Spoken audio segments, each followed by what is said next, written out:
இந்த video Harrier.ev விட XEV9 எப்படிலாம் பெட்டரா இருக்குன்னு பார்க்கலாம் வாங்க.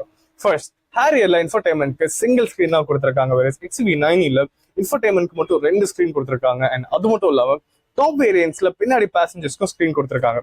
நெக்ஸ்ட், XEV9 உள்ள driver mode and attention detection camera கொடுத்துருக்காங்க. இது டிரைவர் அலர்ட்டா இருக்காங்களான்னு கான்ஸ்டன்டா வாட்ச் பண்ணிட்டே இருக்கும், இல்லைன்னா அலர்ட்டும் பண்ணும். நல்ல ஒரு சேஃப்டி ஃபீச்சர். அதுக்கு மட்டும் இல்லாம selfies or even live video calls கூட இதில் பண்ணிக்க முடியும். Harrier.evல இது மிஸ்ஸிங். மஹிந்திரால ஏஆர் பேஸ்ட் ஹெட்செட் டிஸ்பிளே கொடுத்துருக்காங்க. இது உங்களை மேப்காக இன்ஃபர்டைன்மெண்ட்டை பார்க்கணுன்ற அவசியம் இல்லாம ஹெட்செட் டிஸ்பிளேலேயே உங்களுக்கு டர்ன் பை டர்ன் நேவிகேஷன் வந்து கொடுத்துருப்பாங்க. ஸோ நீங்க ரோட்ல இருந்து கண்ணெடுக்கணுன்ற அவசியம் இருக்காது. Harrierல இது இல்லை. XEV9ல டோட்டலா 16 ஸ்பீக்கர்ஸ் கொடுத்துருக்காங்க. வேற Harrierல 10 ஸ்பீக்கர் தான் கொடுத்துருக்காங்க. மஹிந்திரால ஃப்ளஷ் டோர் ஹேண்டில்ஸ் கொடுத்துருக்காங்க. பட் Harrierல நார்மல் ஹேண்டில்ஸ் தான். Harrier.ev ஸ்டில் பார்க்க உங்களுக்கு நார்மல் Harrier மாதிரி தான் இருக்கும். வேற XEV9 லுக் வைஸ் மார்க்கெட்டுக்கு புதுசா இருக்கு.